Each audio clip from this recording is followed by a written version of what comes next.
আসসালামু আলাইকুম। সংবাদে আপনাদের সবাইকে স্বাগত জানাচ্ছি। আমি ফিরোজ তোহা। শুরুতেই সংবাদ শিরোনাম। বাংলাদেশের সর্বশেষ গুরুত্বপূর্ণ আপডেট সংবাদে আপনাকে স্বাগত। শুরুতেই সংবাদ শিরোনাম, পরে বিস্তারিত। শুরুতেই জানাবো, বিশ্ব ইজতেমা ময়দানে সাদ এবং জোবায়েরপন্থীদের দুই গ্রুপের মধ্যে ভয়ানক সংঘর্ষ, নিহত ৩, আহত শতাধিক। বিশ্ব ইজতেমা ময়দানকে কেন্দ্র করে জোবায়ের এবং সাদপন্থীদের মধ্যে তুমুল সংঘর্ষ হয়েছে। এ পর্যন্ত ৩ জন নিহত, প্রায় শতাধিক মুসল্লি আহত হয়েছে। এদিকে ইজতেমা ময়দানে সাদপন্থীদের নিয়ন্ত্রণে রয়েছে বলে দাবি করেছে এবং ভিডিও বক্তব্য দিচ্ছে সাদপন্থীরা।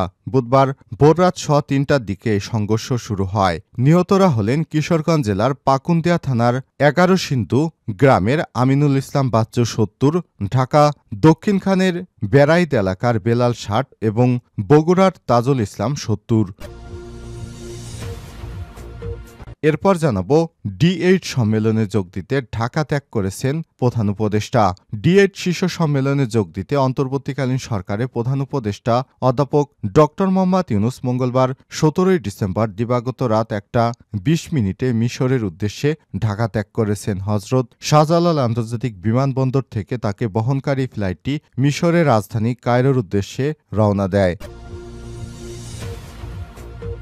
এদিকে প্রত্যেকটা রাজনৈতিক দল সম্ভাব্য ফ্যাসিস্ট, বললেন উপদেষ্টা শারমিন মুর্শিদ। প্রত্যেকটা রাজনৈতিক দলকে সম্ভাব্য ফ্যাসিস্ট বলে মন্তব্য করেছেন উপদেষ্টা শারমিন এস এম মুর্শিদ। তিনি বলেছেন, রাজনৈতিক দলগুলোর মধ্যে গণতন্ত্রের চর্চা নেই। আজ ঢাকা রিপোর্টার্স ইউনিটি নসরুল হামিদ মিলনায়তনে রোকেয়া দিবস উপলক্ষে জুলাই গণ অভ্যুত্থানে লড়াকু নারীদের ভূমিকা এবং নতুন বাংলাদেশ বিনির্মাণে নারীদের অংশগ্রহণ শীর্ষক আলোচনা সভায় তিনি এই মন্তব্য করেছেন। এবারে জানাবো, কবে থেকে ভারী বর্ষণ জানালো আবহাওয়া অফিস। বঙ্গোপসাগরে অবস্থানরত লঘুচাপের প্রভাবে শীতের মধ্যে দেশের কোথাও কোথাও মাঝারি থেকে ভারী বর্ষণ হতে পারে। সময় তাপমাত্রা আরও নেমে আসবে, ফলে শীত বেশি অনুভূত হতে পারে বলে জানিয়েছে আবহাওয়া অফিস। এদিকে ভারত মুক্তিযুদ্ধকে যদি অন্যভাবে দেখে সেটা তাদের ব্যাপার, বলেন উপদেষ্টা ব্রিগেডিয়ার সাখাওয়াত হোসেন। ভারত যদি বাংলাদেশের মুক্তিযুদ্ধকে অন্যভাবে দেখে তাহলে সেটা তাদের ব্যাপার বলে মন্তব্য করেছে নৌপরিবহন উপদেষ্টা অবসরপ্রাপ্ত ব্রিগেডিয়ার জেনারেল অবসরপ্রাপ্ত ড সাখাওয়াত হোসেন। মঙ্গলবার সকালে সিলেট মেরিন একাডেমি কুচকাওয়াজ অনুষ্ঠানে অংশগ্রহণ করে সাংবাদিকদের এক প্রশ্নের জবাবে ভারতের প্রধানমন্ত্রী টুইট প্রসঙ্গে সব কথা বলেন উপদেষ্টা। এবং সর্বশেষ জানাবো, উত্তর কোরিয়ার অর্ধশত সৈন্যকে হত্যার দাবি ইউক্রেনের।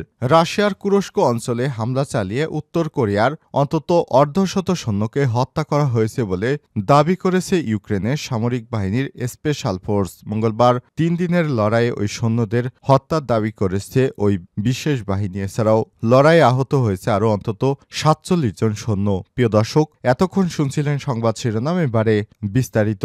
তবে তার আগে বন্ধুরা, অনুরোধ থাকবে সংবাদটিতে একটি লাইক দিন। এই চ্যানেলে আপনি নতুন হয়ে থাকলে আমাদের সংবাদটি দেখতে দেখতে চ্যানেলটি সাবস্ক্রাইব করে রাখুন। কমেন্ট করে আপনার মূল্যবান মতামত জানিয়ে দিন বন্ধুরা, আপনি বিশ্বের কোন দেশ থেকে বা বাংলাদেশের কোন স্থান থেকে আমাদের সংবাদটি দেখছেন এবং শুনছেন। এবারে বিস্তারিত। বিশ্ব ইজতেমার ময়দানে সাদ এবং জোবায়েরপন্থীদের সংঘর্ষে নিহত ৩, আহত শতাধিক। বিশ্ব ইজতেমা ময়দানে দখলকে কেন্দ্র করে জোবায়ের ও সাদপন্থীদের মধ্যে তুমুল সংঘর্ষ শুরু হয়েছে। রাত ৩টা থেকে এই সংঘর্ষ শুরু হয়। এ পর্যন্ত ৩ জন নিহত এবং প্রায় অর্ধশতাধিক মুসলিম আহত হয়েছে। এদিকে ইজতেমা ময়দান সাদপন্থীদের নিয়ন্ত্রণে রয়েছে বলে দাবি করে ভিডিও বক্তব্য দিচ্ছেন তারা।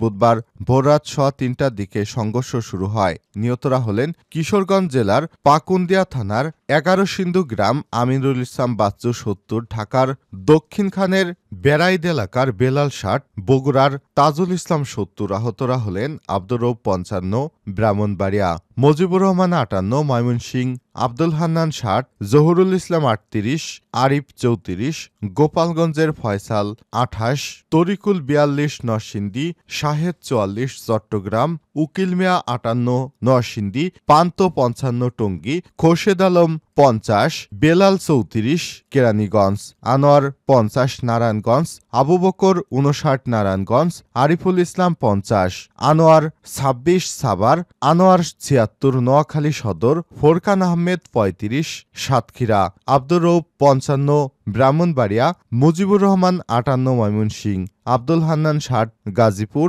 জহুরুল ইসলাম 38 টঙ্গী, শাহেদ 44 চট্টগ্রাম।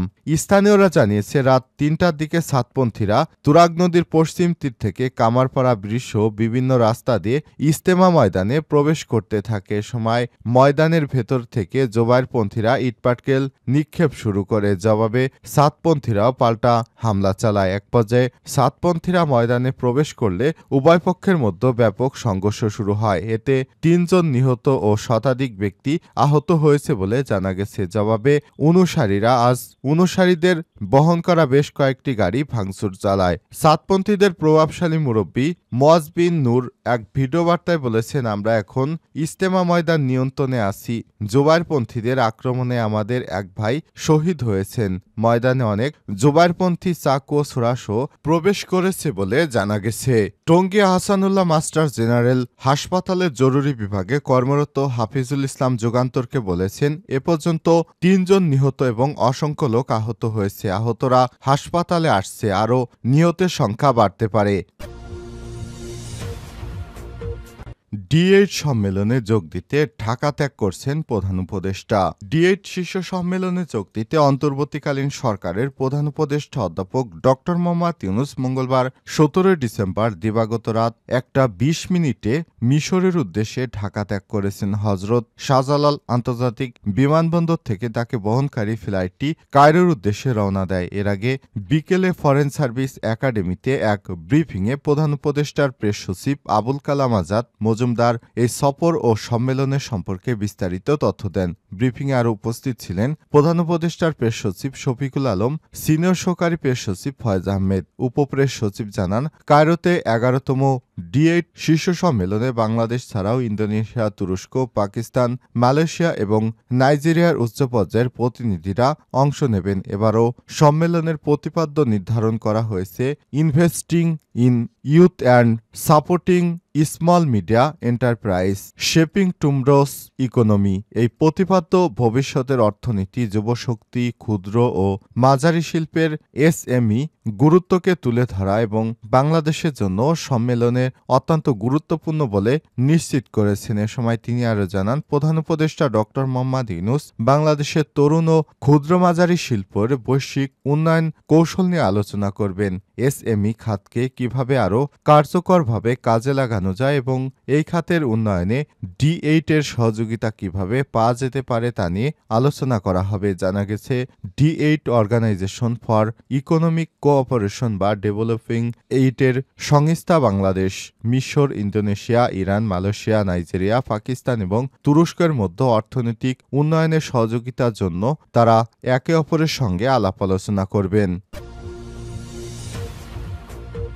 প্রত্যেকটা রাজনৈতিক দল সম্ভাব্য ফ্যাসিস্ট, উপদেষ্টা শারমিন মুর্শিদ। প্রত্যেকটা রাজনৈতিক দলকে সম্ভাব্য ফ্যাসিস্ট বলে মন্তব্য করেছেন উপদেষ্টা শারমিন এস মুর্শিদ। তিনি বলেছেন, প্রত্যেকটা রাজনৈতিক দল সম্ভাব্য ফ্যাসিস্ট, কারণ রাজনৈতিক দলের মধ্যে গণতন্ত্রের চর্চা নেই। মঙ্গলবার ১৭ December Dhaka reporters institute Nasrul Hamid মিলনায়তনে রোকেয়া দিবস উপলক্ষে জুলাই গণ অভ্যুত্থানে লড়াকু নারীদের ভূমিকা এবং নতুন বাংলাদেশ বিনির্মাণে নারীর অংশগ্রহণ শীর্ষক আলোচনা সভায় তিনি এই মন্তব্য করেছেন। জুলাই গণ অভ্যুত্থানে নারীদের অংশগ্রহণ সম্পর্কে তিনি বলেন, জুলাই আন্দোলনে স্বতঃস্ফূর্তভাবে নারীরা অংশগ্রহণ করেছিল। নারীদের অংশগ্রহণ ছাড়া এই আন্দোলন সফল হতে পারে না। তবে আন্দোলন পরবর্তী সময়ে নারীদের অবদান মূল্যায়ন করা হচ্ছে না। নারী অধিকার সংগঠন কথা বলো নারী আয়োজিত এই সভায় শারমিন এস মুর্শিদ আরও বলেন, আমরা সংরক্ষিত আসন করব না, আমরা সংরক্ষিত নারী আসন নয়, এসব আসনে সরাসরি নির্বাচন চাই। এই নির্বাচনের মাধ্যমে আমরা সরাসরি প্রতিনিধি বাছাই করে নিতে চাই। মহিলা ও শিশু সমাজ কল্যাণ বিষয়ক উপদেষ্টা শারমিন এস মুর্শিদ আরও বলেন, 2 মাসের মধ্যে নারী আন্দোলনকারীদের তালিকা করা হবে। আমরা চাই তালিকাটা করলে জানতে পারবো এই অভ্যুত্থানে কার কি ক্ষতি হয়েছে। এই তালিকার এটাও থাকবে কে কি পড়াশোনা করছেন, কার কি পেশা, দক্ষতা এবং মেধাকে মাথায় রেখে আমরা পরিকল্পনা করতে পারবো। কবে থেকে ভারী বর্ষণ জানালো আবহাওয়া অফিস। বঙ্গোপসাগরে অবস্থানরত লঘুচাপের প্রভাবে শীতের মধ্যে দেশের কোথাও কোথাও মাঝারি থেকে ভারী বর্ষণ হতে পারে। এ সময় তাপমাত্রা আরও নেমে আসবে, ফলে শীত বেশি অনুভূত হতে পারে বলে জানিয়েছে আবহাওয়া অফিস। মঙ্গলবার রাতে আবহাওয়াবিদ মোহাম্মদ ওমর ফারুকের সই করা এক বিশেষ সতর্কবার্তায় বলা হয়েছে, বঙ্গোপসাগরে অবস্থানরত লঘুচাপের প্রভাবে ঢাকা, খুলনা, বরিশাল, চট্টগ্রাম বিভাগের কোথাও কোথাও আগামী শুক্রবার 20 ডিসেম্বর ভোর 6টা থেকে পরবর্তী 72 ঘন্টা মাঝারি 24 ঘন্টা 1 থেকে 11 থেকে 22 মিলিমিটার থেকে ভারী 24 ঘন্টায় 44 থেকে 88 মিলিমিটার বৃষ্টিপাত হতে পারে।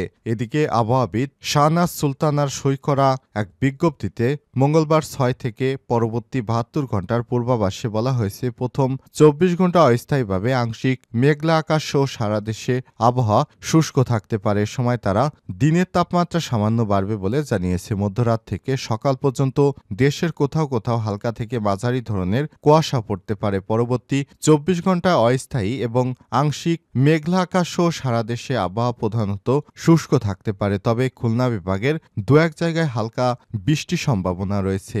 এ সময় রাতের তাপমাত্রা সামান্য কমলেও দিনের তাপমাত্রা প্রায় অপরিবর্তিত থাকতে পারে।